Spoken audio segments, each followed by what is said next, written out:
cierto es que todos los artículos que estaban para la quiebra se trasladaron para el concurso preventivo y así nace la ley 26.684 que ahora ya vamos a empezar a ver con el Power en una forma más puntual y detenida para que ustedes vayan viendo cómo se van articulando la supuesta tutela a los trabajadores. Lo real y cierto es que hoy la ley concursal 24.522 con las modificaciones de la 25.589 con las modificaciones de la 26.086 que desatractó a los juicios laborales y los devolvió a su fuero, con las modificaciones de la ley 26.684 vuelve a traer a los trabajadores al mundo concursal y produce realmente una verdadera transformación. ¿Tutela realmente a los trabajadores? Te cuento, esa es la cuestión. Personalmente, obviamente, los grandes espadas del neoliberalismo que lanzaron rápidamente a criticar la ley logísticamente está mal construida, porque no hay cosa, la mejor idea, cuando uno quiere destruir una ley se la tiene que dar a un diputado o a un senador. Hay que tener la seguridad de que esa ley se redacta mal, la hace mal, no sé para qué tienen tantos asesores, porque realmente es lamentable cómo redactan los artículos y cómo creen que la voluntad alcanza para torcer todo el resto del articulado, sobre todo cuando las reformas son parciales, es decir, cuando se introducen en un cuerpo que tiene mucho más artículos se producen las contradicciones. Bueno, en esta primera diapositiva tienen todo el trámite que hizo la ley, por eso como se las dejo, no me voy a poner de nuevo a contarles, ya les he contado la historia de una forma más aceptable. Vamos a avanzar en las modificaciones, perdón, por apurarme. Esto ya lo dije, impacta en el concurso preventivo y en el equilibrio. La primera modificación que incorpora la ley es que el artículo 11 vuelve a traer el inciso octavo. Pero un inciso octavo que no es el mismo que el que Mafia llamó la maldición de la momia, pero se le parece mucho. ¿Qué dice el inciso octavo? Que el trabajador, además de cumplir con todos los otros recaudos del 11, que por razón de tiempo voy a suponer que ustedes lo tienen bien presente o por lo menos tienen la ley abierta como para poder seguirlo, tiene que acompañar nómina de empleados con detalle de domicilio, categoría, antigüedad y última remuneración recibida. Si ustedes leen ese inciso octavo, es lo mismo que si leyeran las exigencias del artículo del libro, del artículo 52 de la ley de contrato de trabajo. Todo empleador debe llevar un libro de registro de empleados donde conste la nómina de los empleados con detalle de domicilio, categoría, antigüedad y las remuneraciones tal como están articuladas. Con lo cual, en el fondo, es una reiteración. ¿Por qué aparece de nuevo esta exigencia como condición, fíjense ustedes, de admisibilidad del concurso preventivo, artículo 11? Indudablemente se destaque como todas las políticas de desempleo, pese a lo que dice el gobierno, se han frustrado. ¿Por qué? Porque hay más trabajo, no cabe duda que hay más trabajo, el país está mejor, pero que el trabajo sigue siendo bien en negro, bien informal y lleno de irregularidades, eso no les quepa ninguna duda. Argentina no ha conseguido que sus empresarios blanqueen las relaciones de empleo. Siempre con pretextos. En Europa no les admitirían los pretextos. Acá tenemos pretextos. Es muy caro, me sale el 50% más. El costo es tanto. Los diarios se encargan de acentuar eso, porque cada 2 por 3 dicen los empleos públicos cuestan al erario tanto. Un montón de pavadas que se publican como si no sucediera lo mismo en los Estados Unidos y en Europa. Lo que pasa es que obviamente tienen intereses creados en ese sentido. Entonces, ¿qué quiero decir con esto? Lo que ha intentado el legislador es decirle al concursado que para conseguir la apertura de su concurso preventivo debe tener todos sus empleados en blanco.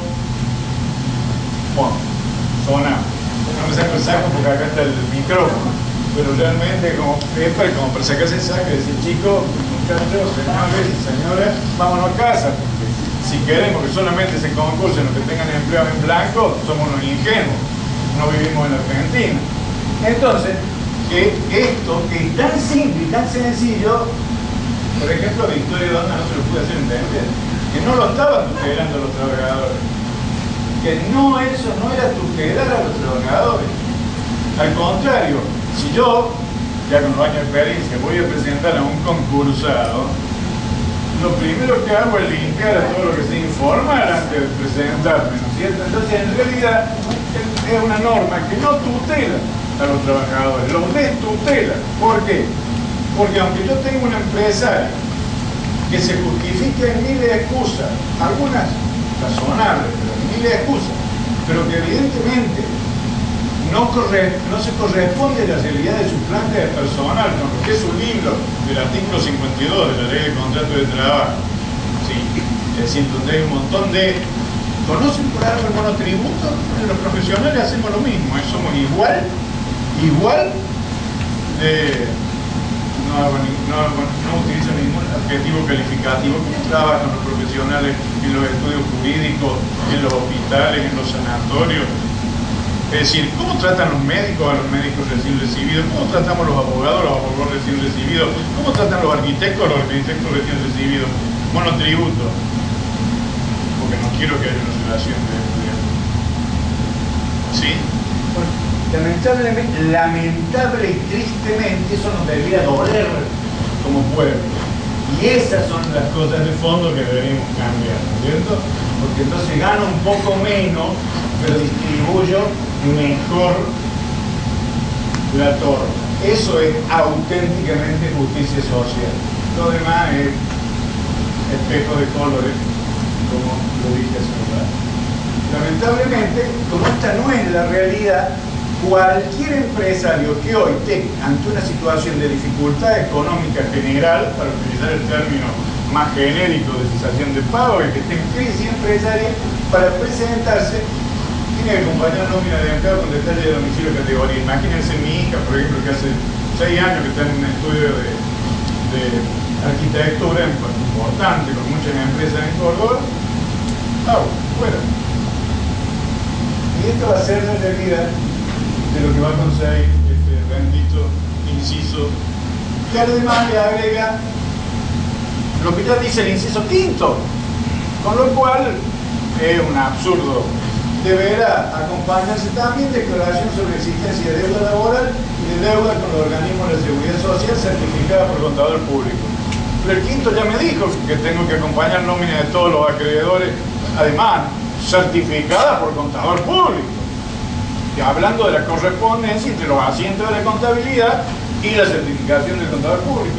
Con lo cual esto es un agregado que en teoría nada le agrega, ¿no es cierto?, al artículo, aunque obviamente lo pone a ese empresario en una situación frente a los organismos de la seguridad social, lo expone de mala manera. Con lo cual, a mí el inciso octavo no me gusta, no tutela, está de más. Pero bueno, ahora es ley vigente. ¿Cómo van a ser los jueces para abrir? Pues tendrán que requerirlo, ¿no es cierto? Por más flexible que sea su criterio, no podrán violar la norma. No voy a gastar las preguntas y los trabajadores en negro. Todo lo que hemos estado hablando está puntualizado en esta línea que me van a permitir que la pase. Luego de que vamos a suponer que nos encontramos con un empresario realmente escrupuloso, que todos sus trabajadores estaban en blanco, por lo tanto el libro del 52 era una maravilla, y el inciso octavo lo cumplió perfectamente y además cumplió todos los demás incisos del 1 al ahora octavo, ¿no es cierto? Porque antes eran 7 nomás, con la declaración de no haber tenido otro concurso anterior. El juez resuelve, ¿no es cierto?, dictar la apertura del concurso preventivo, y ya aquí hay varias modificaciones en la resolución de apertura. Primero, el inciso 10 del artículo 14, que establece la audiencia del 45. Ustedes saben que la audiencia del 45 es la que cierra la etapa de negociaciones en el concordato o en el periodo de exclusividad, se le quiere llamar periodo de exclusividad, en donde se va a poder reunir, si no se logró la mayoría con antelación, ¿no es cierto?, el deudor con los acreedores para conversar sobre la propuesta, a ver por qué, de dónde está tirando la propuesta, que no logramos la mayoría, porque es una última oportunidad de negociación, ¿sí? Que de hecho se usa poco, que no, todos los efectos que ya sabemos no los repitamos, pero lo real cierto es que hasta ahí es la última oportunidad de negociación, incluso de mejora de la propuesta. Fíjense qué es lo que dice ahora el 10º, la fijación de una audiencia informativa que se realizará con 5 días de anticipación al vencimiento del plazo de exclusividad previsto en el artículo 43. ¿Está ahí? Bien. Dicha audiencia deberá ser notificada a los trabajadores del deudor mediante su publicación por medio visible en todos sus establecimientos.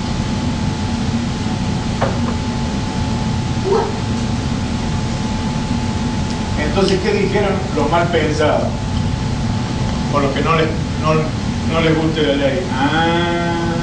Esta es una notificación para que los trabajadores se vayan preparando para constituir la cooperativa de trabajo y convertirse en carambistas para competir con el concursal. Lo real y cierto es que esta es una publicidad noticia. No significa que los trabajadores puedan participar de la audiencia. Esto debe quedar claro. Ustedes ven, dice, la ley es clara. Dicha audiencia deberá ser notificada al trabajador mediante medios visibles, es decir, ni siquiera dice cédula de ley, no. En el establecimiento, el síndico se tendrá que preocupar, ¿no es cierto? Y el juez lo ordenará, ya sea en el auto de apertura o luego, decreto posterior, que cumpla con la manda de asegurarse que en ese establecimiento, cualquiera sea su naturaleza, estén estos avisos en la cual surja cuándo se va a realizar la audiencia del artículo 45. ¿Por qué? Porque es muy importante que los trabajadores sepan cómo viene caminando el concordato. ¿Se están logrando la mayoría? ¿No se están logrando la mayoría? Bueno, en definitiva, lo que quiere la ley, ya vamos a ver, es que los trabajadores se introduzcan en el concurso preventivo y puedan hacer el seguimiento del mismo. Perdón, me parece que de nuevo es que la audiencia pasó una a esto. Sin embargo, contradictoriamente, cuando llegamos al informe sindical del listado de créditos pronto pagables, desaparece el inciso C, que era el informe que debía presentar el síndico sobre la planta de los trabajadores. ¿Y por qué desaparece? Teóricamente porque el inciso C está conectado con el artículo 20 viejo, que hacía que la resolución de apertura del concurso preventivo suspendiera la vigencia de los convenios colectivos. Como ahora no se suspenden más, no necesito más el informe del síndico. Yo diría que ignorancia supina de lo que es un concurso preventivo. ¿Será posible? Yo no sé si porque los redactores estaban del lado de adentro de la barandilla, o ignoran lo que pasa en la calle, o sinceramente no puedo entender tamaña ignorancia. Es más, luego de la exigencia del octavo, no siento decir de que acá me vengan con la nómina de los trabajadores, yo no necesito más que nunca el informe del síndico para conocer realmente cuáles son los trabajadores. ¿Por qué? Porque puede que el síndico me diga, pero además de este listadito que ha sido declarado nominalmente como que está en el libro del artículo 52, es decir, como nómina de empleados, existen 10 monotributistas que desde hace 10 años cumplen esta función, ¿sí? 12 contratados que para tal cosa, que se reiteran los contratos en forma sucesiva, de tantos años, de tantos años. El síndico tiene la obligación de conocer la realidad empresaria. Es claro, ustedes me dirán, doctor, ¿de qué síndico está hablando? Los síndicos no hacen eso. Pues si no lo hacen, es porque son malos profesionales, malos síndicos, ¿sí? Que quede claro también que no tienen la culpa las leyes de que las conductas de los hombres no le den sentido y contenido. Al no darle sentido y contenido, ¿qué pasa con el hombre común, con el justiciable? Dice que los del Poder Judicial estamos de más. Estamos que, además de ser dependientes del poder político, que nunca hacemos justicia, que siempre llegamos tarde, en fin, nos dicen un montón de cosas, las cuales lamentablemente en el 90% de los casos tienen razón.